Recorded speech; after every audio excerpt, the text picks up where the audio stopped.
akunnya. Oh, akunnya. Ya, minta tolong ya teman-teman.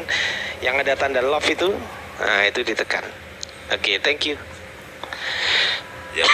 Oke. Ini 2 lawan 2 apa gimana ini Bang Ardian? Iyalah, masa 1 lawan 1. Bang Ardian sama Juan Julidianus nanti pas masuk di mana mereka masuk. Kita dua ngomong dulu. Enggak. Jadi ya langsung aja dua versus 2 gantian gitu aja. Bang Ardiansa sama Bang Nandar biar Bang Darius aja yang diskusi. Saya hanya membantu beliau, soalnya saya nggak ada persiapan untuk hal itu. Boleh ya? Kalian berdua boleh Bang Andriansa sama Jonathan Nandar untuk diskusi enggak apa-apa. Nanti saya bantu Pak. Nanti kita atur jadwal lagi. Ya, nanti kita atur jadwal lagi. Temanya apa? Kita berempat. Gitu. Ya, kalau aku 2, Bang Darius, Pak Darius 1 ya nggak adil lah.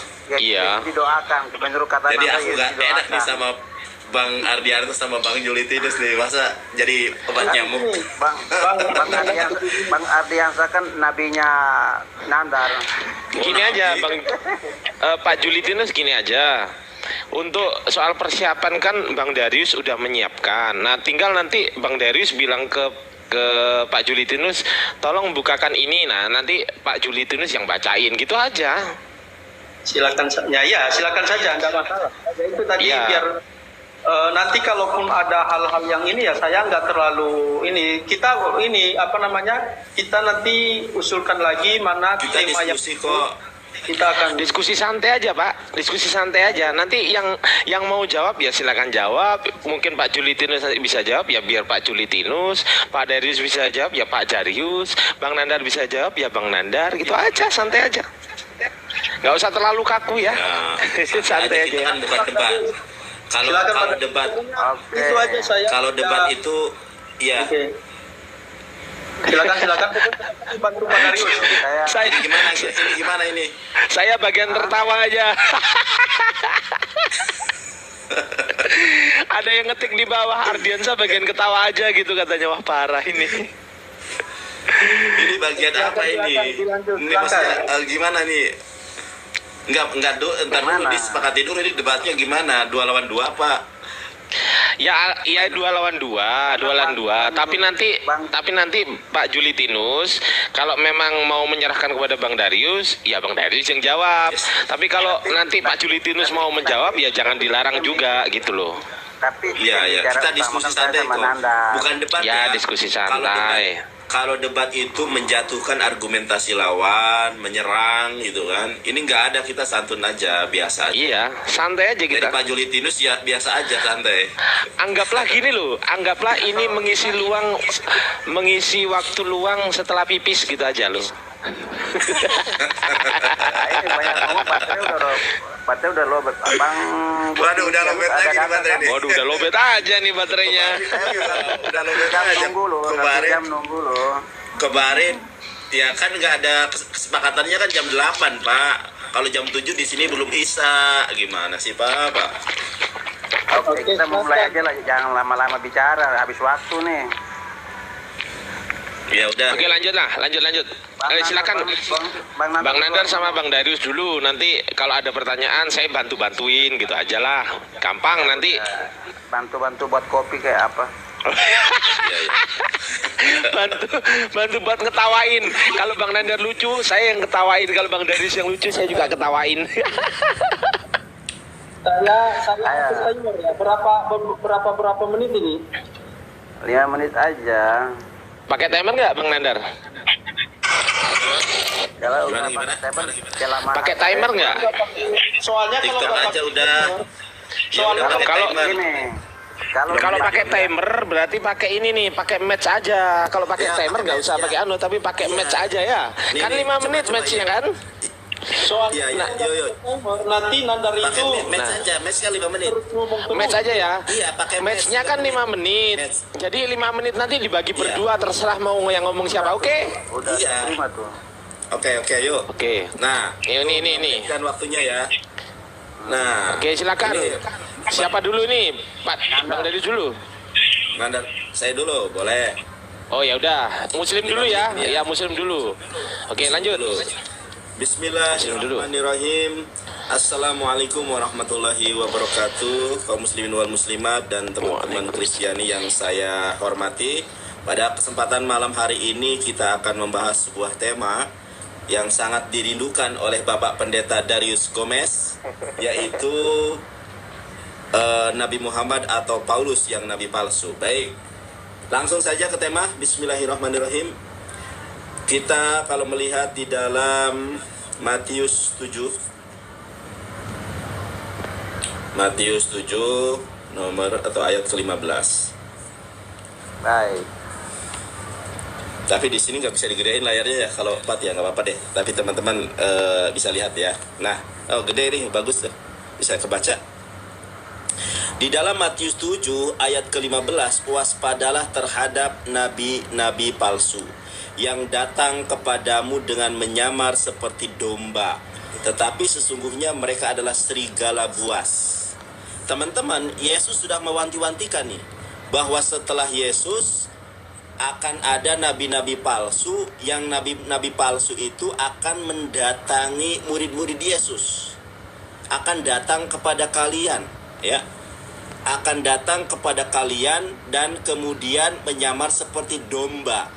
Domba ini adalah core of value dari kekristenan. Tetapi sesungguhnya mereka adalah serigala yang sangat buas. Kita lihat di dalam bahasa Ibraninya ya. Di dalam bahasa Ibraninya, di dalam Brit Hadasah, teman-teman bisa download ini. Ini Alkitab yang dipakai oleh orang Kristen di Israel, namanya Brit Hadasah. Baik, saya bacakan ya. Hijaharu min nevi'ei hasyeker habaim alaihem. Waspadalah terhadap nabi-nabi palsu, habaim alaihem, yang akan datang kepada kalian. Kalian di sini adalah murid-murid Yesus. Bilbus kebashim yubetoch tokam zeevim torfimhem. Padahal mereka adalah serigala yang sangat buas. Nah, tidak ada nabi palsu yang mendatangi murid-murid Yesus kecuali, mohon maaf ya, mohon maaf teman-teman, ini saya disclaimer terlebih dahulu bahwa ini adalah kajian ilmiah ya. Kecuali dalam Kisah Para Rasul 13 ayat ke-1. Kisah Para Rasul 13 ayat 1. Nah, ini pada waktu itu di jemaat di Antiokhia ada beberapa nabi dan pengajar, yaitu Barnabas, Simon yang disebut Niger, dan Lukius orang Kirene, dan Menahem yang diasuh bersama dengan raja wilayah Herodes dan Saulus. Ingat, tidak ada nabi, tidak ada rasul yang mendatangi para murid Yesus di abad pertama kecuali Paulus. Tidak ada nabi palsu, tidak ada rasul palsu yang mendatangi dan menyamar seperti domba kecuali Paulus. Karena domba di dalam value kekristenan adalah pengikut Kristus. Menyamar seperti domba padahal dia adalah serigala yang sangat buas. Waduh, waktunya ya, tapi nantilah gampang lagi ditambah lagi. Oke, masih ada waktu nih. Oke, 1 menit ini langsung saya tanya sama Pak Darius, Pak Pendeta Darius. Pak Pendeta Darius, Yesus sudah bernubuat. Yesus sudah bernubuat bahwa setelah Yesus ada nabi palsu.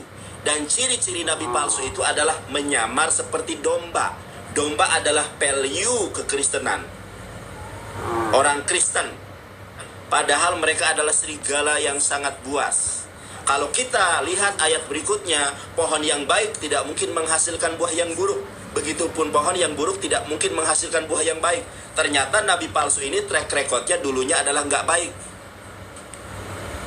Dan ini tentu adalah Paulus, sebagaimana di dalam Kisah Para Rasul 9 ayat 1. Pertanyaan saya, kalau bukan si Paulus yang nabi palsu, siapakah nabi palsu yang mendatangi murid-murid Yesus dan yang menyamar seperti domba? Kalau bukan Paulus, siapakah nabi palsu yang mendatangi murid-murid Yesus di abad pertama dan mereka itu menyamar seperti domba? Jawab. Terima kasih Pak Darius. Oke, baik. Terima kasih. Sebentar Pak Darius, sabar Pak Darius ya. Nunggu timernya dulu. Nunggu timernya muncul. Nunggu timernya muncul, ada tanding ulang.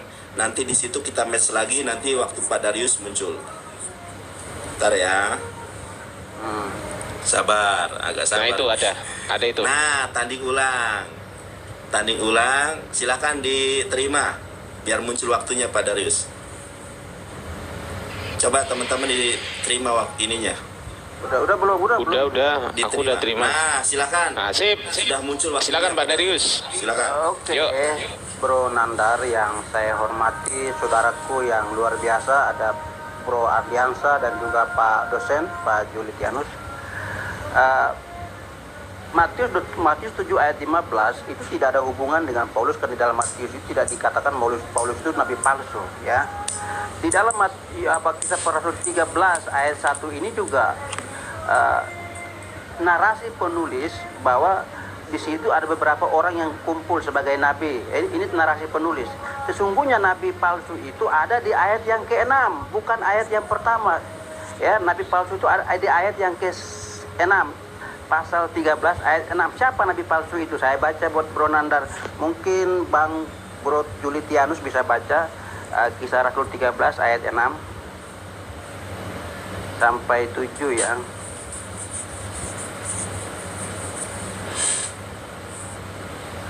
Sorry. Kisah Rasul 13 ayat 6 dan 7. Oke, ayat 6-nya, mereka mengelilingi seluruh pulau itu sampai ke Pafos. Di situ mereka bertemu dengan seorang Yahudi bernama Bar Yesus. Ia seorang tukang sihir dan nabi palsu. Iya, betul. Lanjut. Oke, ia adalah kawan gubernur pulau itu, Sergius Paulus, yang adalah orang cerdas. Gubernur itu memanggil Barnabas dan Saulus karena ia ingin mendengar firman Allah. Oke. Nabi palsu yang dikatakan di dalam teks ini bukan di ayat 1 tetapi di ayat yang ke-6.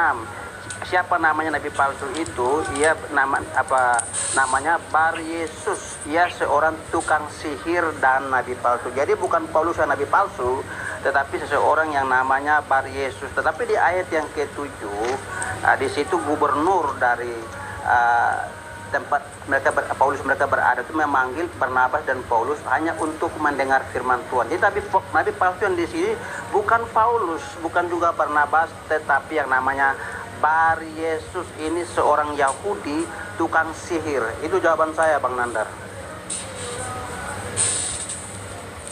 Jadi bukan Paulus, tapi namanya Bar Yesus. Oke, silakan langsung Pak mempresentasikan Nabi Muhammad nanti. Jadi nabi palsu itu bukan hanya sekedar namanya, tetapi apa yang dia lakukan, apa ajarannya, apa pekerjaannya, itu yang bisa diidentifikasikan seseorang ini dikatakan nabi palsu atau tidak. Ada seorang dulu pernah cukup viral, ada Lia Eden. Lia Eden ini kan seorang muslim, tapi kenapa disebut sebagai seorang yang sesat di kalangan muslim? Dia agama muslim, tapi kenapa dikatakan sesat? Karena pengajarannya menggabungkan 3 agama. Agama Yudaism, ada Kristen, Islam digabungkan menjadi satu pengajaran, sehingga oleh orang yang berwenang seperti MUI menyatakan Lia Eden ini sesat. Jadi bukan karena seseorang dikatakan nabi lalu sesat, tetapi apa yang dia lakukan, pengajaran apa yang dilakukan, itu yang disebut sesat. Jadi di pasal 13 ayat 1 ini nabi palsu yang dimaksudkan itu bukan Paulus dan kawan-kawannya, tetapi Bar Yesus. Itu jawaban saya.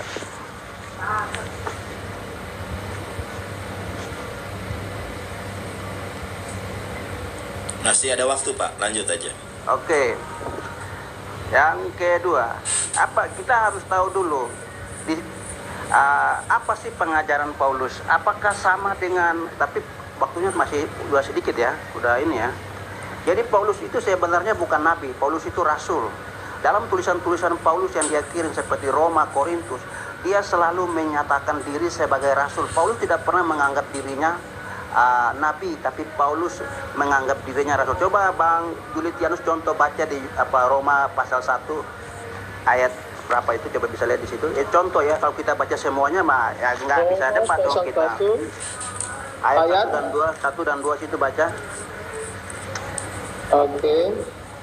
Oke, dari Paulus, hamba Kristus Yesus, yang dipanggil menjadi rasul dan dikuduskan untuk memberitakan Injil Allah. Oke, situ aja. Jadi Paulus mengklaim dirinya sebagai rasul, bukan nabi. Jadi nabi palsu yang dimaksudkan di dalam Kisah Para Rasul 15 itu bukan Paulus tapi Bar Yesus namanya. Saya kira itu saja yang jawaban saya, walaupun waktunya banyak. Saya kembali kepada Bang Nandar. Oke, sudah habis waktunya. Tinggal nunggu match lagi.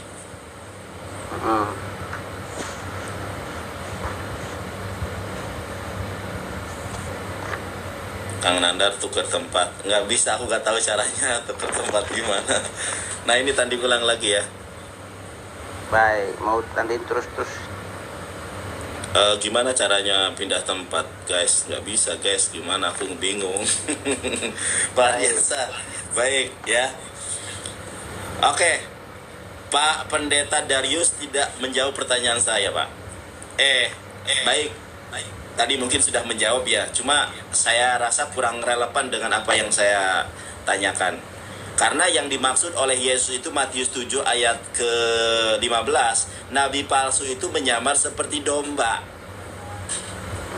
Domba ini kekristenan. Apakah orang yang Anda maksud itu tadi, coba dibaca lagi ayatnya. Apakah orang yang Anda maksud itu tadi, bentar Pak, saya lagi ngomong. Apakah ayat yang Anda baca tadi itu dia menyamar seperti domba? Nah, itu juga harus ditelisik. Kalau Paulus jelas Pak. Kita lihat nih Mbak ya. Kalau kita lihat di dalam bahasa Ibraninya maupun di dalam bahasa Yunani, Kisah Para Rasul ini di sini dikatakan Neviim, para nabi Pak, Yumorim dan pengajar. Kalau Bapak tidak percaya, screenshot sampaikan kepada mukanya Bambang Nursena, bener nggak yang saya baca? Neviim, plural, para nabi. Yumorim itu para nabi, para pengajar. Jadi termasuk Paulus. Ternyata Paulus di sini adalah nabi. Nah, di dalam Matius, kita lihat Pak ya. Di dalam Matius 24 ayat ke-26, di sini dikatakan, jadi apabila orang berkata kepadamu, lihat ia ada di padang gurun, jangan kamu pergi ke situ. Atau lihat ia ada di dalam bilik, jangan kamu percaya. Tidak pernah ada orang yang melihat Yesus di padang gurun kecuali Paulus. Ternyata Yesus sudah mewanti-wanti, kalau ada orang yang melihat aku di padang gurun, itu pasti berdusta. Lihat ia ada di dalam bilik. Hanya Pauluslah yang mengaku menerima firman Tuhan dari Yesus di balik penjara. Ini yang pertama. Lalu yang kedua, Matius 23. Matius 23 ayat ke-15. Ayat ke-15 ya. Celakalah kamu hai ahli-ahli Taurat dan orang-orang Farisi, hai orang-orang munafik, sebab kamu mengarungi lautan dan menjelajahi daratan untuk menobatkan satu orang saja menjadi penganut agamamu. Sesudah ia bertobat, kamu menjadikan dia orang neraka. Pak, orang Yahudi itu, agama Yahudi itu adalah agama suku, agama ras, dan tidak ada sistem penyebaran di dalam agama Yahudi. Ternyata Yesus sudah menubuatkan ada kalangan ahli Farisi dari kalangan orang Yahudi yang menjelajahi daratan dan mengarungi lautan untuk menyebarkan suatu agama. Ini nubuatan Yesus tentang nabi palsu. Siapa orang yang menjelajahi daratan untuk menyebarkan agama? Paulus. Siapa yang mengarungi lautan untuk menyebarkan agama Kristen? Paulus. Di mana ayatnya? Di dalam KPR, Kisah Para Rasul. Di dalam Kisah Para Rasul 27, benar nggak Paulus mengarungi lautan? Nah di sini Pak, Bapak lihat nih ini. Paulus berlayar ke Roma. Tuh ya, ada orang Farisi yang menyebarkan agama dengan mengarungi lautan. Paulus berlayar ke Roma, ayat keempat dibaca.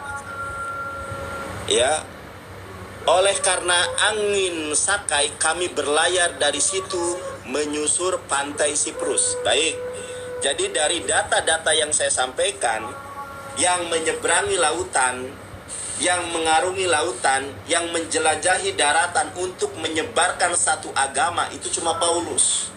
Matius 7:15, ada nabi palsu yang menyamar seperti domba, tidak lain dan tidak bukan, itu Paulus. Karena kesaksian Paulus ketika dia bertobat, bertemu dengan Yesus, tidak ada orang yang bersaksi, tidak ada orang yang melihat. Makanya kesaksian Paulus di dalam Kisah Para Rasul 9 ayat ke-7 dengan Kisah Para Rasul 22 ayat 9 itu kontradiktif karena nggak ada saksi.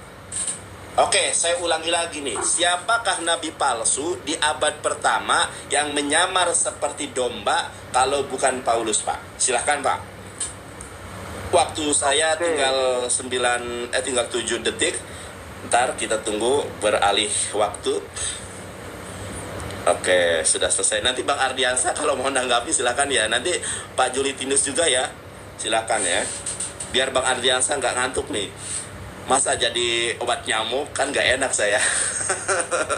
Oke. Ntar ya Pak Darius kita tunggu waktunya. Kita tunggu putaran waktunya. Oke, tanding ulang. Ini cara nempatin Bang Ardiansa supaya jadi temanku di gimana nih? Oke, Bang Ardiansa sama kok lihat opsinya. Aku turun dulu. Enggak usah. Aku turun dulu gimana? Enggak usah turun. Oh, bisa ya. Bisa nggak, teman-teman? Sebentar. Ini sebentar ya. Lihat opsi lainnya. Pindah tempat. Gimana caranya pindah tempat ya? Bisa katanya Tuhan, bisa pindah tempat. Gimana caranya? Tar. Caranya gimana teman-teman? Coba Sabar, ketik di bawah ya, pindah tempat. Iya, caranya gimana? Oh, ini sebelum match dimulai loh. Udah aku pilih nih. Sabar, saya belum. Coba diterima. Sudah sabar. Nanti Bang Ardiansa temanku. Oh iya, bisa. Coba diterima. Terima teman-teman, diterima. Pak Darius diterima, Pak Darius. Sabar, saya masih masukin air dulu di termos. Waduh. Oke. Siap Pak Darius. Ya, tenang aja, kita nggak terburu-buru waktu kok.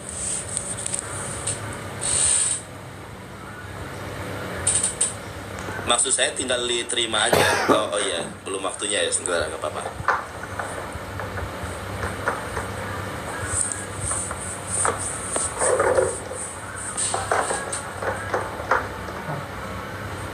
Bang Julitinus, kok diem aja Bang Julitinus ini?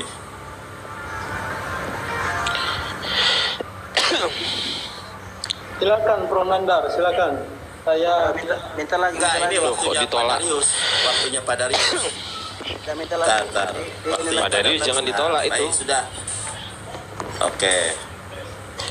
Coba ulang lagi Bang Nandar. Ya, siap. Diterima, Pak. Sip. Diterima Sip. Pak Julitinus. Nah, kita jadi Yes, teman. mantap. Begini dong. Ayo, Lanjut, tap teman-teman. Kalau Bro Nandar Tap bilang layar Paulus, ya, tap layar. kalau Bro Nandar bilang Paulus itu atau Saulus itu dia menyamar, itu kesalahan fatal yang dikatakan oleh Nandar. Kenapa? Di ayat yang ke-9 itu Paulus sudah bertobat. Di ayat 5 dan di ayat 15 Saulus itu diutus langsung oleh Yesus, bukan diutus oleh siapa-siapa. Saya baca di ayat 15. Tetapi firman Tuhan kepadanya, pergilah. Ini kata Yesus kepada Ananias yang mau pergi mendoakan Paulus. Tetapi firman Tuhan kepadanya, pergilah sebab orang ini adalah alat pilihanku, kata Yesus, bagiku untuk memberitakan namaku kepada bangsa-bangsa. Jadi Paulus itu menyeberangi lautan ke Roma karena memang Paulus diutus untuk ke bangsa-bangsa, bukan untuk ini ya. Pergilah dan jadi apa di ayat 15. Tetapi firman Tuhan kepadanya, pergilah sebab orang ini adalah alat pilihan bagiku untuk memberitakan namaku, kata Yesus, kepada bangsa-bangsa lain serta raja-raja dan orang-orang Israel.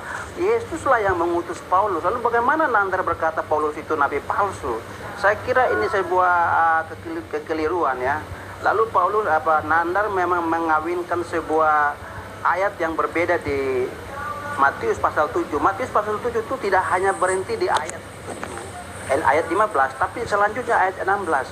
Orang-orang yang dikatakan nabi palsu yaitu dia memang mengajarkan firman Tuhan, dia memang mengajarkan kebenaran, tapi hidupnya itu nggak benar, buahnya itu nggak benar. Kan di dalam, Bang Nandar tahu bahwa di dalam Galatia 5 ayat 22, 23 itu di situ ada buah-buah roh.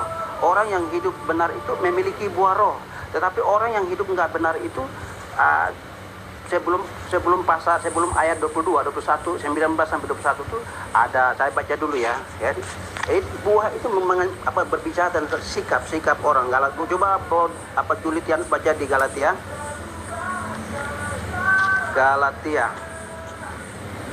5 ya. Galatia pasal 5 ya, ayat Ya. 22, 23. Oke.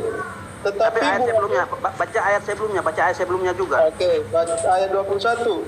Ya. Kedengkian atau lebih lagi ya di 19 ya, saya baca ya. Ya. Perbuatan daging telah nyata, yaitu pencabulan, kecemaran, hawa nafsu, penyembahan berhala, sihir, perseteruan, perselisihan, iri hati, amarah, kepentingan diri sendiri, pencitraan, roh pemecah, kedengkian, kemabukan, pesta pora, dan sebagainya. Terhadap semuanya itu, kuperingatkan kamu seperti yang telah kubuat dahulu, bahwa barang siapa melakukan hal-hal yang demikian, ia tidak akan mendapat bagian dalam kerajaan Allah. Yes. Tetapi buah roh ialah kasih, sukacita, damai sejahtera, kesabaran, kemurahan, kebaikan, kesetiaan, kelemah lembutan, penguasaan diri. Tidak ada hukum yang menentang hal-hal itu. Ayat ini cocok dengan Matius 7 karena bicara tentang buah. Orang yang sudah melayani tetapi dia suka perselisihan, penyembahan berhala, sihir, pertengkaran, pesta pora, mabuk, selingkuh. Nah, orang-orang seperti ini disebut nabi palsu. Dia hanya menyampaikan firman Tuhan tetapi hidupnya kagak benar. Tetapi di ayat 22 dan 23, tetapi buah roh adalah kasih, sukacita. Nah, orang-orang hidup dalam Tuhan dia memiliki buah roh. Maka di Matius 7 ayat 16 itu dikatakan orang-orang yang memiliki buah, dari buahnya lah akan terlihat. Paulus memiliki buah-buah roh. Dia tidak memiliki seperti kecemaran, percabulan, pertengkaran. Itu Paulus tidak punya. Ya bagaimana mungkin Paulus dikatakan nabi palsu? Jadi di Matius 7 ayat 15, 16 itu berbicara tentang orang-orang yang melayani tapi hidupnya yang nggak benar. Saya baca lagi ya, jadi ini kolerasi dari buah-buah roh. Berapa, Pak? Saya baca. Waspadalah terhadap nabi-nabi palsu yang datang kepadamu dengan menyamar seperti domba, tetapi sesungguhnya mereka adalah serigala yang buas. Dari ayat 16, dari buahnya lah kamu akan mengenal mereka. Dapatkah orang memetik buah anggur dari semak duri atau buah dari rumput duri? Demikianlah setiap orang yang baik menghasilkan buah yang baik, sedangkan orang yang tidak baik menghasilkan buah yang tidak baik. Jadi makanya di ayat ke-21 dikatakan, bukan setiap orang yang berseru-seru kepadaku Tuhan, Tuhan akan masuk ke dalam kerajaan surga, melainkan dia yang melakukan kehendak Bapakku yang di surga. Kenapa Yesus berkata begini? Orang-orang ini melayani tapi hidupnya nggak benar. Dia punya percabulan, perselingkuhan, minum mabuk, judi. Nah, orang-orang inilah yang akan ditolak oleh Yesus di akhir zaman, ketika kehidupan itu berakhir. Bukan orang-orang yang hanya sebut Paulus sudah nabi. Waktunya habis, Pak. Paulus itu bukan. Waktunya habis. Habis. Makasih. Ya, ini gimana nih, Bang Ardiansa mau coba ini atau saya tanggapi dulu atau gimana? Takutnya Bang Ardiansa sama Bang Julitinus juga mau menyampaikan sesuatu. Ya, kalau dikasih waktu boleh. Ya, gimana Pak Darius? Baik. Saya yang nanggapi atau nanti Silakan Bang Ardiansa aja mau? Boleh, silakan. Bang Ardiansa Bang Ardiansa, oke. Silakan. Nanti Bang Julitinus mungkin juga mau menyampaikan unek-uneknya yang tersimpan. Oke, saya sama Pak Darius keep dulu. Silakan. Atau kalau Bang Ardiansa mau tanya ke Pak Darius, silakan. Oke, tandi ulang dulu. Iya. Biar Siap. waktunya enak ya. Sebentar. Saya pilih dulu. Iya. Oke, sudah. Bang Nandar yang milih ya. Ya, Oke. diterima. Nah, Siap. Aku balik kamera ya. boleh silakan. Ya. Oke. Oke, aku mulai ya. Ya, Jadi silakan. begini, ini benar-benar perkataannya harus benar dipahami ya, harus dipahami ini. Bang Juli, Celakalah baca kamu, ayatnya. hai ahli-ahli Taurat dan orang-orang Farisi, hai kamu orang-orang munafik, sebab kamu mengarungi lautan dan menjelaskan. Ini kan udah dijelaskan sama Bang Nandar tadi, udah dibaca. Nah, tapi saya ingin memahami per kisi-kisinya. Di sini kan ada kisi-kisi. Celakalah kamu. Siapa yang celaka? Satu, ahli Taurat. Dua, orang Farisi. Tiga, orang munafik. Empat, sebab kamu mengarungi lautan. Lima, menjelajah daratan. Enam, dia mentobatkan satu orang saja untuk menjadi penganut agamanya. Ada enam kisi-kisi di sini. Oke, kita ke kisi-kisi pertama. Siapakah ahli Taurat? Ahli Taurat di sini salah satunya di Kisah Para Rasul 22 ayat 3. Aku adalah orang Yahudi, lahir di Tarsus, tanah Kilkiya, tapi dibesarkan di kota ini, dididik dengan teliti di bawah pimpinan Gamaliel. Gamaliel ini siapa? Kita cek di Kisah Para Rasul 534. Ternyata Gamaliel ini adalah ahli Taurat. Berarti Paulus ini diajari oleh Gamaliel. Oke, clear. Pertama, hai ahli-ahli Taurat, apakah cukup sampai sini? Nggak cukup, karena masih ada 5 kisi-kisi. Oke, kisi-kisi kedua, orang-orang Farisi. Kita cek di sini orang-orang Farisi. Ya. Kisah Para Rasul 23 ayat 6. Karena ia tahu bahwa sebagian dari mereka itu termasuk golongan orang Saduki dan sebagian termasuk golongan orang Farisi, ia berseru dalam mahkamah agama itu, katanya, hai saudara-saudaraku, aku adalah orang Farisi, tergenapi. Oke, kedua, sudah 2 yang tergenapi di sini. 2. Ketiga, kamu orang-orang munafik. Orang munafik ini gimana? Orang munafik ini yang suatu saat dia berbicara A, suatu saat dia berbicara B. Ini orang munafik. Mana contohnya nih? Di Roma 14:9 dia berkata, sebab untuk itulah Kristus telah mati dan hidup kembali supaya ia menjadi Tuhan. Roma 14:9. Ternyata di tempat lain, di ayat lain, dia berbicara begini. Tetapi mereka hanya berselisih paham dengan dia tentang soal agama mereka dan tentang seorang bernama Yesus yang sudah mati. Sedangkan Paulus katakan dengan pasti bahwa ia hidup. Tuh, di satu sisi dia bilang mati dan bangkit, di ayat lain dia bilang dia hidup. Yang mana yang benar? Ini namanya orang munafik, gitu loh. Harusnya kalau di tempat tadi dia bicara mati dan bangkit, kenapa dia nggak berani di sini bicara mati dan bangkit? Nah, kenapa dia bilang hidup saja? Oke, itu orang munafik. Kita cek ke mengarungi lautan. Kisah Para Rasul 27 ayat 1. Sudah dijelaskan Bang Nandar tadi ya. Sudah. 27 ayat 1. Oke, dia berlayar ke Italia. Dia. Siapakah yang berlayar di Italia ini? Nih namanya Paulus. Oke, terus menjelajahi daratan. Ini ada di Kisah Para Rasul 16 ayat 6. Maka mereka melintasi tanah Frigia dan tanah Galatia karena Roh Kudus mencegah mereka untuk memberitakan Injil di Asia. Tuh, melintasi tanah Frigia. Mereka menjelajahi daratan. Gitu loh. Ah, berapa sudah tergenapi? Sudah 1, 2, 3, 4, 5 tergenapi. Tinggal 1, mentobatkan satu orang saja dan menjadi penganut agamamu. Ingat, dia bawa agama di sini ya. Dia bawa ajaran di sini. Kita cek di sini ya. Ternyata di Kisah Para Rasul 11:26 mereka tinggal bersama-sama dengan jemaat itu 1 tahun namanya sambil mengajar banyak orang di Antiokhia lah.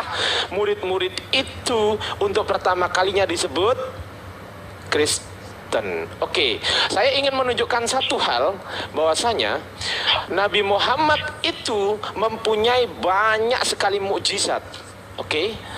Salah satunya adalah 1400 tahun yang lalu Nabi Muhammad sudah berkata bahwasanya sudah menyampaikan firman Tuhan bahwasanya, dan engkau akan lihat gunung-gunung yang engkau kira tetap di tempatnya padahal ia berjalan. Loh, gunung kok berjalan? Kita cek di sini.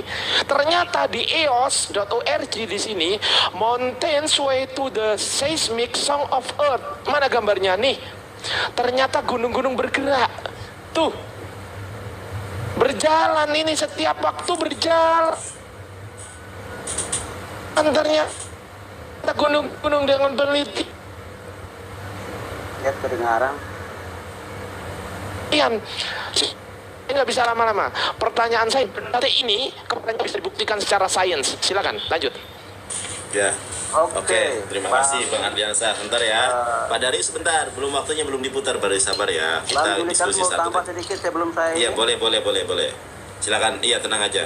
Mau Bang Julitinus, mau Pak Darius boleh, silakan.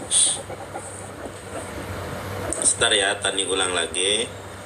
Ini tanding ulang ini teman-teman buat timer ya teman-teman. Jadi kita bukan PK-PKan yang kita targetkan, cuma timernya. Diterima? Ya, betul. Nah, silakan Pak Darius atau Bang Julitinus kalau menyampaikan sesuatu silakan. Pertanyaannya apa tadi? Pertanyaannya Bang Ardiansa. Pertanyaannya adalah, tolong sebutkan 2 mukjizat Paulus yang sampai detik ini bisa dibuktikan secara sains. Silakan. Silakan. Bang ini bisa ini. Pak Julitinus, Bang Julitinus mau menyampaikan sesuatu silakan.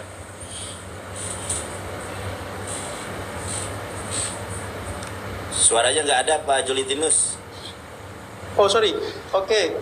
Terima kasih untuk diskusinya. Sebenarnya tadi kan saya sudah bilang ya bahwa saya tidak mau diskusi untuk malam ini karena terkait dengan topiknya kan baru diberitahu ke saya. Tapi sebenarnya saya hanya kasih tanggapan saja. Sejujurnya saya memang tidak seret dengan presentasi teman-teman karena kenapa?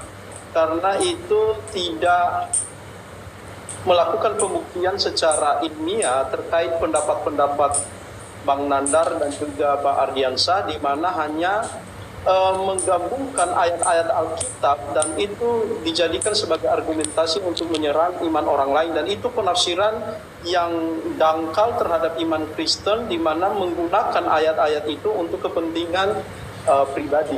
Jadi begini, saya tidak senang dengan diskusi semacam itu karena saya tidak terbiasa dengan itu. Itulah sebabnya kenapa saya tidak terlalu jauh untuk mengurusi perdebatan ini kalau seperti itu caranya. Karena saya orangnya tentunya dalam pembuktian-pembuktian seperti itu, apalagi di dalam kekristenan, itu Alkitab itu dinarasikan. Jadi kita bisa memberikan sebuah penjelasan berdasarkan yang di mana hal itu kita bisa jelaskan. Karena kenapa? Dari berdasarkan apa yang dikatakan oleh Nandar, Matius pasal 7 ayat ke-15 di situ menyinggung tentang nabi-nabi palsu yang menyamar seperti domba. Lalu berdasarkan ayat itu Endang Sunandar menanyakan siapa nabi palsu. Maka dia langsung menjawab dengan tulisnya. Endang Sunandar mengutip Matius 23 ayat 15 yang disebutkan di situ adalah mengarungi lautan dan menjelajah daratan. Dan hal ini dikatakan dan hal ini dihubungkan oleh Endang Sunandar pada Kisah Para Rasul 27 ayat 4. Kalau seperti itu cara diskusinya, mungkin saya merasa harus belajar lebih banyak lagi terkait diskusi yang namanya akademik dan ilmiah, dan juga perlu lebih belajar banyak bagaimana kita menyampaikan sebuah pendapat yang valid, karena ini adalah media sosial dan itu ditonton oleh orang banyak. Dan itulah sebabnya kenapa saya tidak terlalu masuk sampai di situ. Itulah sebabnya kenapa kalaupun kamu menanyakan kepada saya apakah Paulus melakukan mukjizat dan dibuktikan secara ilmiah, dan saya akan bisa membuktikan hal itu dan juga ada di dalam Alkitab, tetapi saya tidak mau melakukan hal itu. Karena kenapa? Karena diskusi ini saya merasa saya pikir tadi ada argumentasi-argumentasi yang mendidik orang terhadap apa yang kita sampaikan. Itu yang membuat saya kadang tidak senang dengan hal-hal yang semacam ini.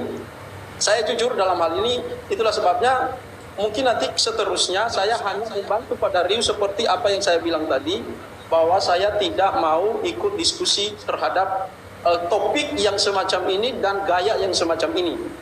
Karena saya pengennya itu berkata lalu membuktikan. Karena kalau begitu caranya main untuk menyatakan seseorang itu palsu, itu nanti saya bisa melakukan hal yang sama, tapi saya tidak mau karena itu tidak bermoral atau tidak beradab dalam berdiskusi tentang lintas agama. Itu cara mainnya saya. Jadi ayolah, kalau memang diteruskan saya hanya bantu Pak Darius, silakan saja. Karena sudah jelas di dalam Alkitab itu, dan Pak Darius tadi sudah jelaskan bahwa ini loh ciri-ciri nabi palsu itu. Jangan dibuat ini seperti itu. Misalnya ya, kalau kamu berlayar seperti yang kamu pahami tadi, bukan hanya Paulus yang berlayar, bukan hanya Paulus yang menaungi lautan untuk menyampaikan Injil, bahkan seluruh orang-orang Kristen yang punya misi untuk itu menaungi melakukan yang namanya misi melewati yang namanya laut. Jadi nggak seperti itu cara mainnya. Nah, inilah yang saya katakan, saya tidak senang. Ya silahkan, saya bantu Pak Darius saja, karena Pak Darius sudah tahu bagaimana trik daripada diskusi ini. Waktunya habis, Pak Julitinus. Ya, baik, waktunya habis ya. Ternyata Pak Julitinus tahu nama artis saya, Endang Sunandar. Gak apa-apa, Pak. Memang nama saya teman-teman memang Endang Sunandar gitu. Mantap. Kalau Yonatan Nandar itu nama panggung ya. Sama seperti halnya Ki Ahmad, nama aslinya Victory Alda. Sopiatul nama aslinya Christine ya kan. Terus Sule nama aslinya Enti Sutisna. Jadi semua pakai nama panggung itu. Jadi kalau mau nama saya disebut nggak apa-apa, saya senang kok. Baik, kita mulai timernya dulu. Aku boleh ngomong ya Bang Ardiansa ya? Ya boleh lah, masa nggak boleh gimana sih? Boleh dong. Sebentar, matchnya ini, matchnya sebentar, kok nggak muncul ya? Sabar ya teman-teman ya, matchnya muncul muncul Bang di tempat aku muncul. Ya udah Bang Ardiansa coba tinggal ini. Nanti Bang Ardiansa gimana caranya? Kotak tuh ya. Tanding ulang terus Bang Ardiansa klik di situ kan ada opsi tuh. Klik namaku. Oke, udah tuh. Nah, terima. Sip. Nah, baik timer ya. Ayo. Bismillahirrahmanirrahim teman-teman. Jadi kenapa saya tertuju kepada Paulus? Karena data-datanya memang Paulus. Nah, waspadalah terhadap nabi-nabi palsu yang datang kepadamu dengan menyamar seperti domba, tetapi sesungguhnya mereka adalah serigala yang buas. Kan Yesus sudah mewanti-wanti bahwa ciri-ciri nabi palsu itu adalah sebagaimana di ayat ke-18-nya. Di ayat ke-18-nya, tidak mungkin pohon yang baik itu menghasilkan buah yang baik. Ingat baik-baik ya, tidak mungkin pohon yang baik itu menghasilkan buah yang tidak baik, ataupun pohon yang tidak baik itu menghasilkan buah yang baik. Nah, kita lihat nih track recordnya Paulus, dia pohon yang baik atau tidak. Kisah Para Rasul 9 ayat ke-1. Bener nggak dia pohonnya?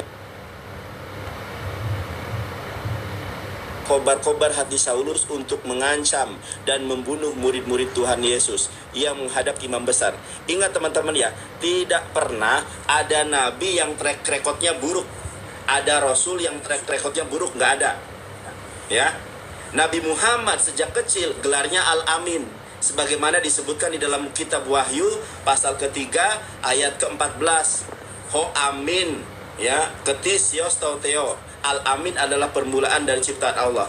Jadi kalau Nabi Muhammad sejak kecilnya sudah track recordnya bagus. Kalau Paulus, mohon maaf, orang-orang Kristen pasti tahu kisah Stefanus, ya, yang namanya seringkali dipakai oleh orang Kristen, Stefanus, dipakai Stefanus itu mati dilempari batu karena ulah siapa? Karena dihasut, karena difitnah oleh Paulus. Itu orang Kristen semua tahu loh. Dan Yesus sudah mewanti-wanti bahwa nabi palsu itu track recordnya pohonnya buruk. Tidak mungkin pohon yang buruk menghasilkan buah yang baik. Karena karena Paulus itu berpura-pura teman-teman, kesaksiannya itu bertolak belakang loh. Jadi kalau Bapak Darius mengatakan dipilih oleh Yesus, mohon maaf, Yesus tidak pernah bertemu dengan Paulus. Contoh nih, ini kan kesaksiannya Paulus. Maka termangu-mangulah teman-temannya seperjalanan, karena mereka memang mendengar suara itu, tetapi tidak melihat seorang jua pun. Kita lihat nih, ini kesaksian Paulus nih. Katanya orang-orang yang beserta dia mendengar suara itu, tapi tidak melihat seorang jua pun. Tapi kesaksian Paulus ini karena tidak ada saksi, maka dibantah sendiri oleh dia. Kisah Para Rasul 22 ayat 9. Dan mereka yang menyertai aku memang melihat cahaya itu, tetapi suara dia yang berkata kepadaku tidak mereka dengar. Loh, yang tadi katanya suaranya didengar, tapi tidak melihat sesuatu pun. Kalau di sini mereka melihat, tetapi mereka tidak mendengar. Kontradiksi, karena memang tidak ada saksinya. Kalau Paulus itu bertobat, melihat Yesus, nggak ada saksinya. Kalau ngaku-ngaku, saya juga bisa ngaku-ngaku. Saya pernah ke Amerika, teman-teman. Orang ngaku-ngakuan boleh saja kan. Tapi apakah benar? Mana paspornya? Mana visanya? Tunjukkan. Pernah nggak kamu ke Amerika? Ya, Paulus, mana buktinya kamu bertobat?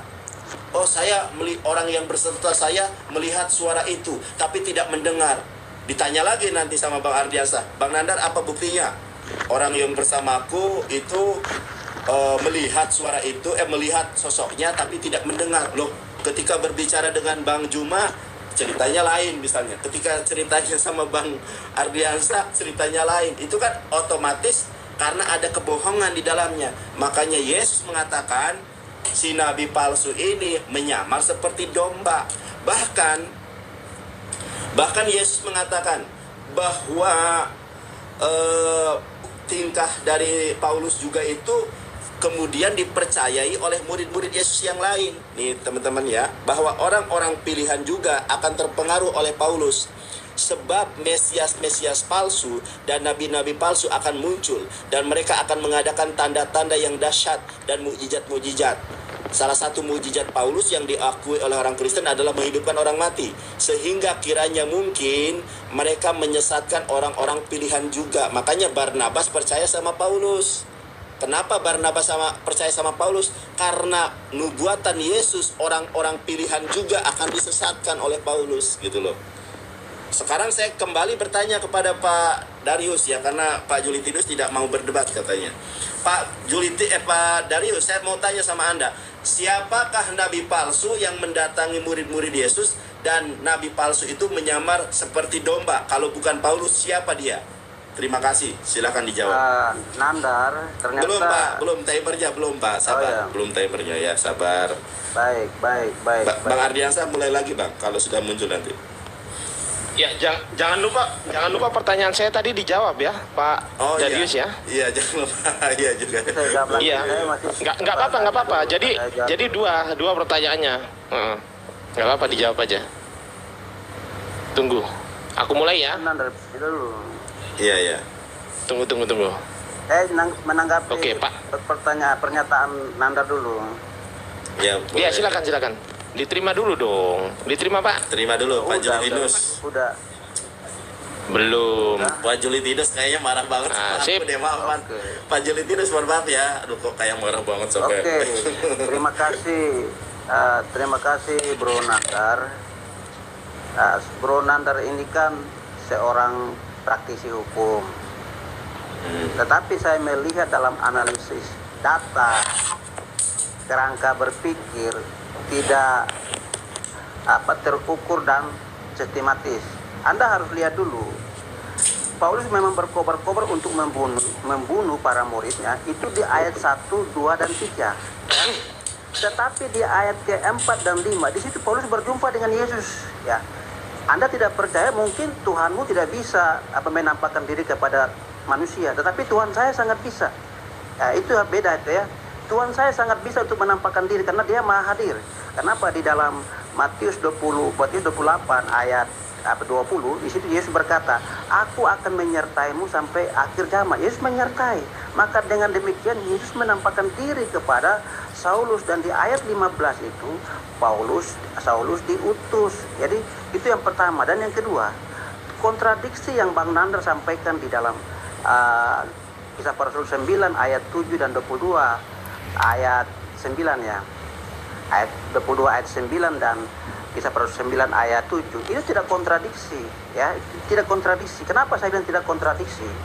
Kisah Rasul 9 ayat 7 itu narasi penulis, bukan pengakuan Paulus ya. Ingat itu. Itu narasi penulis, bukan pengakuan Paulus. Pengakuan Paulus itu ada di Kisah Rasul 22 ayat 7. Contohnya saya kasih perumpamaan. Saya sedang pergi ke mall.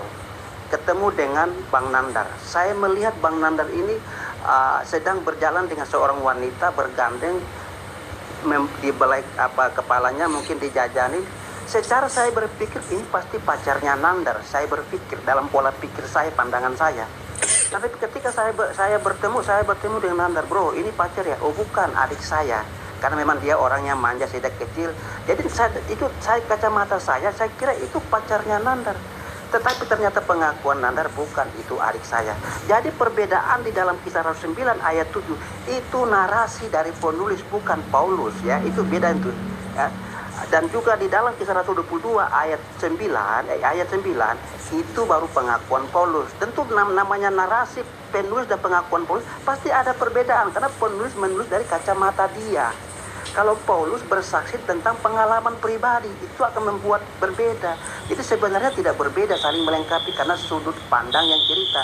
Yang satu melihat dari kacamata apa yang terjadi, Paulus bersaksi tentang apa yang dia alami, sehingga itu membuktikan berbeda. Tapi sesungguhnya itu memang beda karena yang satu narasi penulis, yang satu kesaksian Paulus pribadi. Jadi di sini tidak ada kontradiksi di sini, hanya saja sudut pandang yang berbeda di situ ya. Itu yang pembandingan, perbedaan antara yang katanya nabi beneran dan yang katanya nabi yang nggak beneran menurut Kristen. Ini saya sudah mengarah ke situ. Nah, kalau nabi itu pasti mempunyai mukjizat, pasti, apalagi Rasul, gak mungkin Rasul tidak memiliki keistimewaan. Oke ya, sejak saya baca dari mulai surat-surat Paulus itu, sama sekali saya belum menemukan di mana ada mukjizat atau keistimewaan yang bisa kita buktikan sampai detik ini secara sains.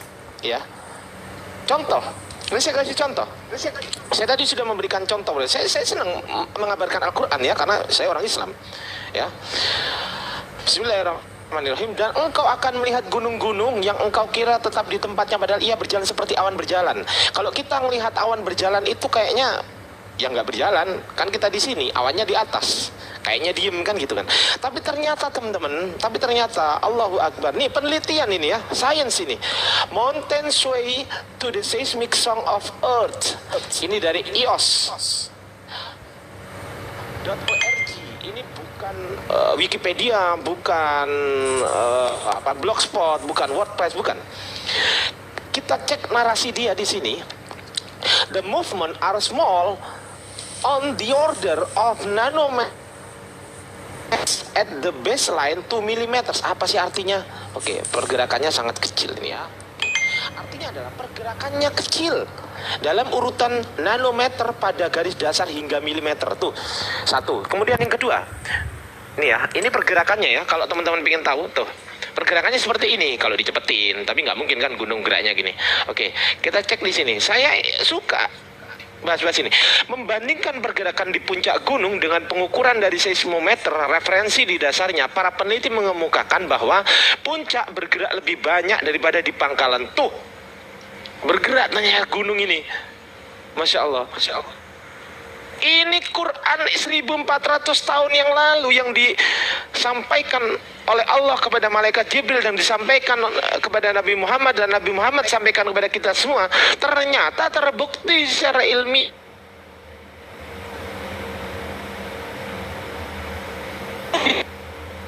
ada gitu loh.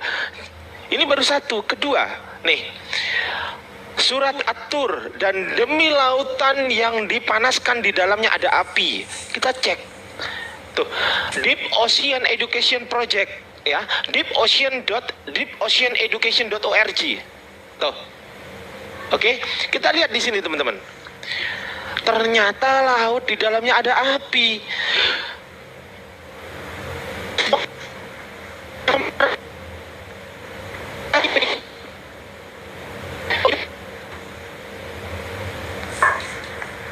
Putus-putus Bang Ardiansa. Ini baru dua ini. Saya bisa menampilkan puluhan mujizat yang sampai detik ini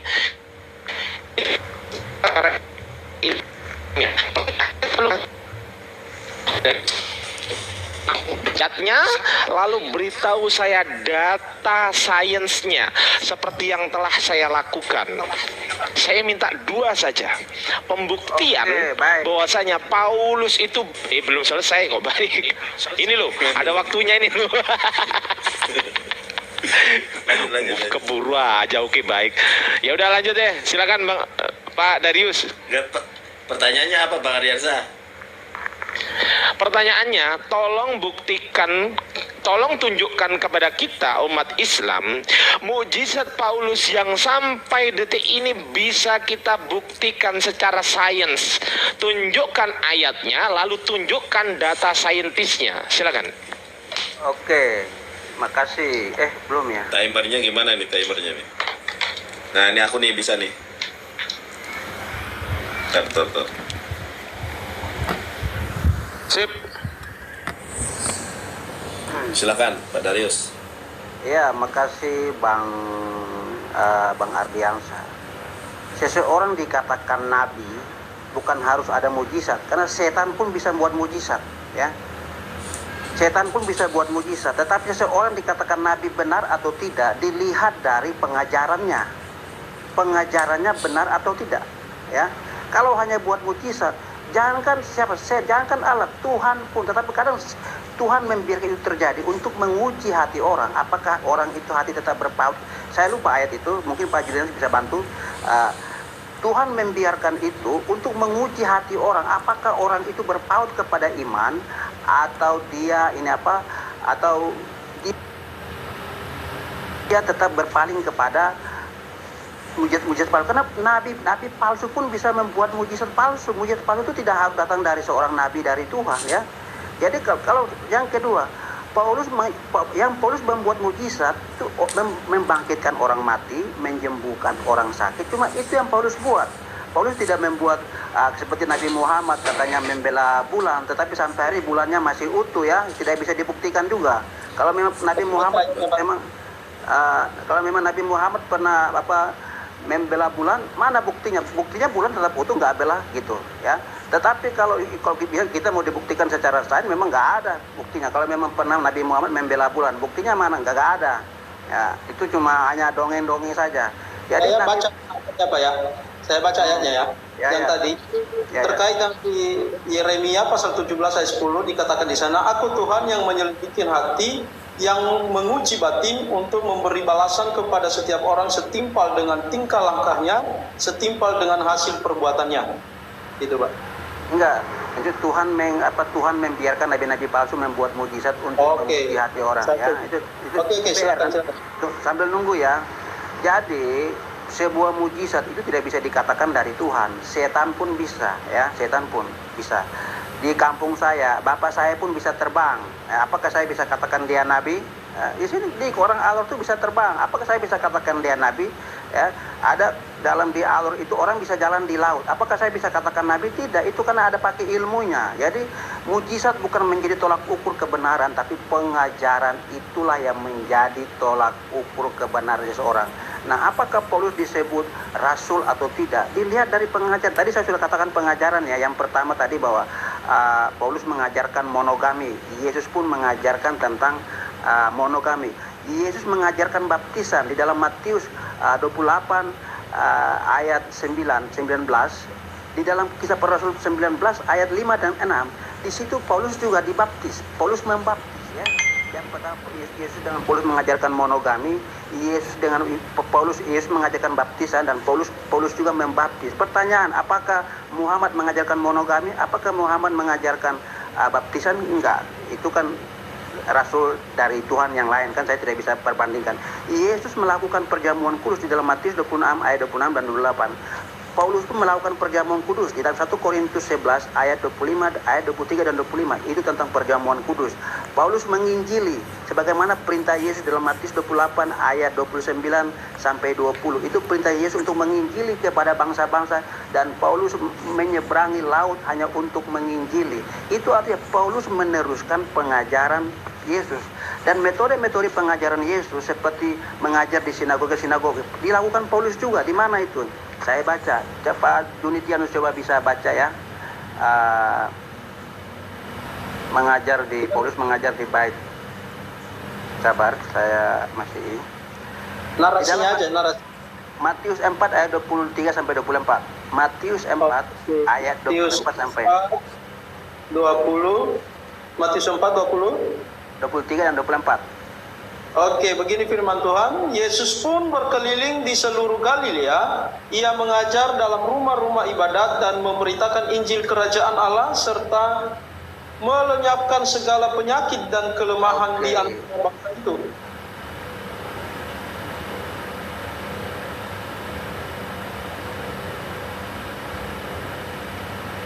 Baca Pak Bang. 19 Ayat ayat 8. 12. Oke, ayat 8 dulu ya.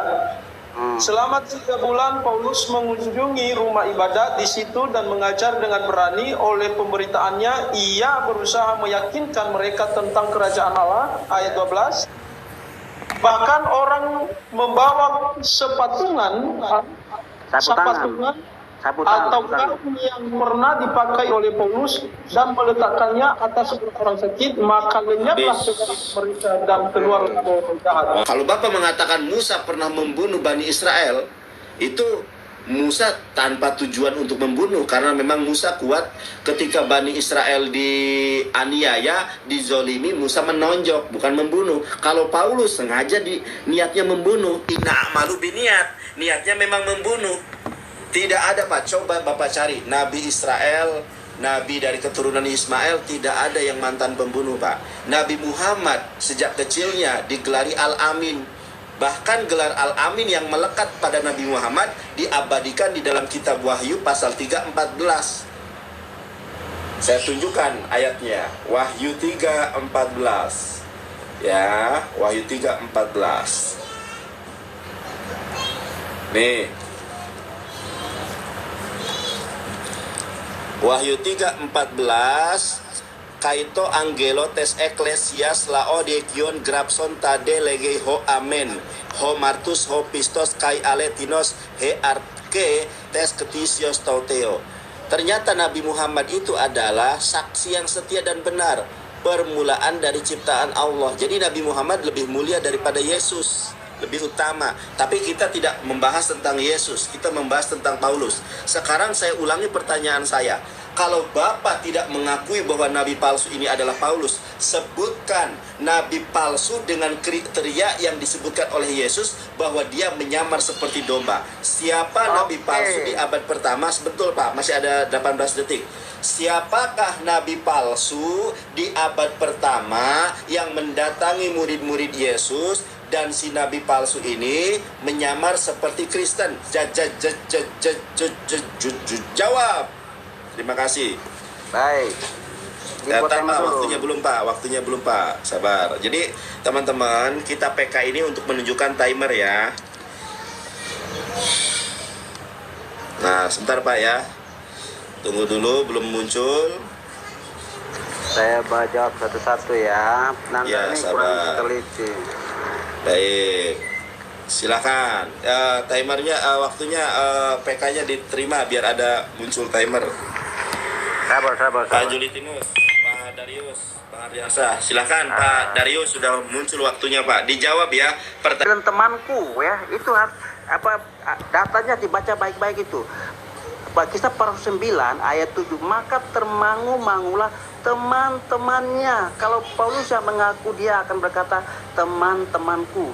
Jadi pasal 9 ayat 7 ini narasi penulis, bukan pengakuan Paulus. Pengakuan Paulus itu ada di Kisah para Rasul 22 ayat 9. Itu sudah clear, tidak usah otak-atik lagi. Saya sudah bilang teman-temannya. Tidak mungkin Paulus berkata teman-temannya. Lanjut Pak, lanjut baca ayatnya. Itu yang kedua. Saya sudah baca tadi ayat tadi saya sudah baca 9 ayat 7 ya. Dibaca ayatnya.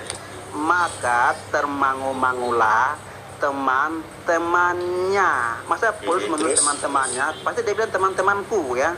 Teman-temannya seperjalanan, karena mereka memang mendengar suara itu tetapi tidak melihat seorang juga. Ini narasi penulis, bukan narasi Paulus. Pengakuan Paulus itu ada di 22 ayat 7. Bukan persoalan sama atau tidak, tapi penulis ini ingin baik pengakuan penulis, narasi penulis maupun pengakuan Paulus ingin pesan yang mau disampaikan adalah bagaimana proses pertobatan Paulus. Itu yang mau disampaikan, bukan soal termangu-mangunya atau apa. Itu bukan titik poinnya di situ, Nandar.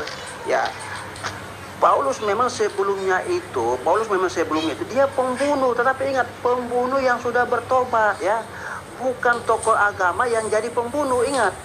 Beda tokoh agama yang jadi pembunuh, tapi seorang pembunuh yang jadi tokoh agama, itu beda, dua konteks, ya. Paulus memang seorang Farisi, dia pembunuh, tetapi dia sudah bertobat.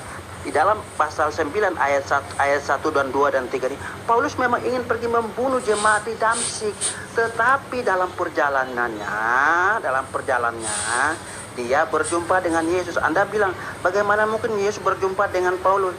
Mungkin Tuhan Anda tidak bisa, Tuhan saya bisa untuk menampakkan diri kepada Paulus. Malaikat Jibril aja bisa berjumpa dengan Nabi Muhammad, masa Yesus tidak bisa bertemu dengan Paulus? Itu kebangetan, ya. Jadi jangan kita membatasi kuasa Tuhan. Jadi intinya Paulus berjumpa dengan Tuhan, Paulus berjumpa dengan Yesus, lalu di ayat 15 dia diutus. Oke, sekarang saya mau tanya. Jadi Paulus itu pengajarannya sama dengan Yesus, tidak ada bedanya. Yang beda itu yang tidak tahu terus putar-putar. Sekarang saya tanya, apa ciri-ciri nabi-nabi palsu, ya? Coba Bang Donitian buka di 2 Petrus 2 ayat 2, 3, 4. Ciri-ciri nabi palsu, ya. Oke, 2 Petrus 2 ayat yang ke 2, 1, 2, baca.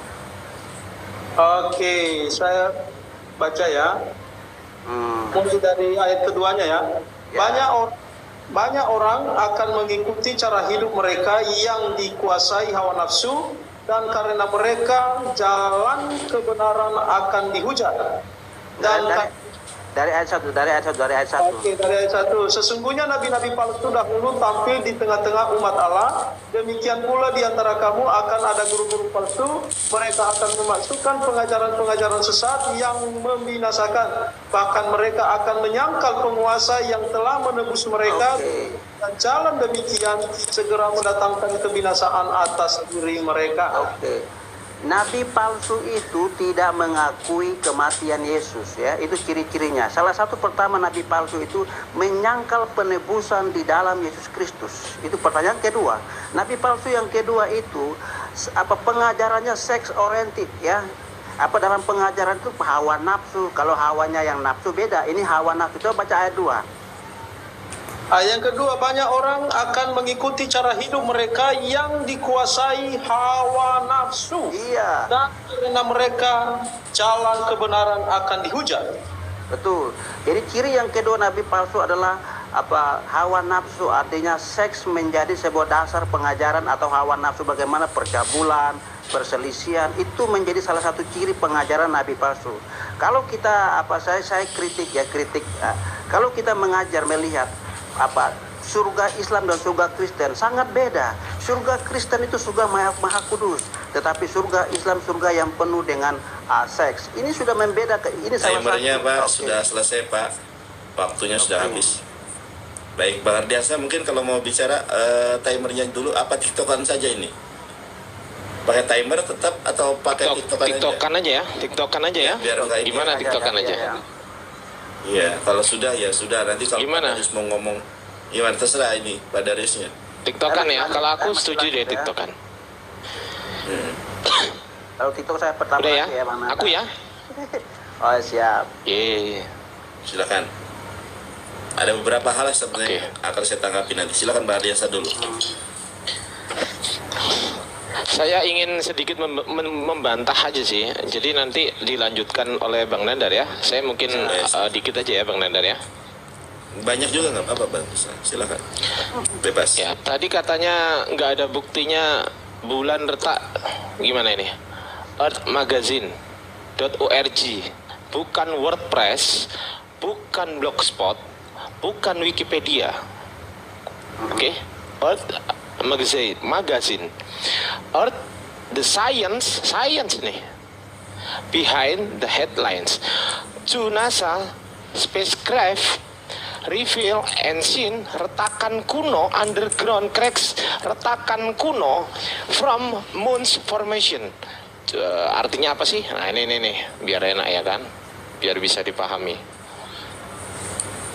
2 pesawat ruang angkasa NASA mengungkap retakan bawah tanah kuno dari formasi bulan. Tuh. Oke, itu 1. Banyak sih sebenarnya. Dan ada dari NASA itu sudah diblok. Nih, dengerin ya. Tuh, lihat. Ada yang sudah diblok. Tuh, ngeri nggak? Aku save ini, tapi diblok sama NASA. Ngeri nggak? Tuh, 404 apa artinya? Coba. Tuh, ini sumbernya dari sini ya. Tuh. Ini referensinya di sini mengenai the evidence of the split of the moon. Bukti bulan terbelah. Tuh, di sini source-nya, tuh ini gambarnya. Oke. Kalau kita di sini mana tunggu ya. Aku tunggu. Oke ya. According, nah ini nih. Oke ya. Menurut para ilmuwan, retakan pada bulan memang ada. Ini awalnya berasal dari Islam, di mana Nabi Muhammad atas kehendak Tuhan membagi bulan menjadi 2 bagian dan menyatukannya kembali. Masyarakat di Semenanjung Arab telah menyaksikan peristiwa ini. Nih buktinya. Dan ada sebagian yang dihapus oleh NASA. Tuh, NASA ya. NASA tuh, dihapus oleh NASA nih. Kenapa dihapus? Coba. Woi NASA, kenapa dihapus? Ini di sini sumbernya, source-nya ya. Tuh. Source-nya. The history NASA. Ini NASA ini source-nya ya, tunggu ya. Ini NASA lo ini. NASA.gov. NASA lo ini. Gak percaya nih, aku copy ya, Oke. Ya.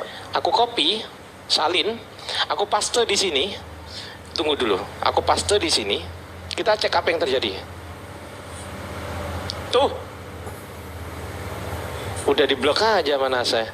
Yeay, NASA. Udah ya? Terbukti ya? Oke, terbukti ya. Jadi mukjizat itu untuk tunggu dulu. Mukjizat itu untuk membuktikan bahwasanya seseorang tersebut adalah benar adanya utusan Tuhan. Kenapa kok bisa begitu? Karena gini, orang agar percaya bahwasanya dia utusan Tuhan atau bukan, maka orang tersebut harus benar-benar bisa melakukan yang di luar kemampuan manusia normal. Harus.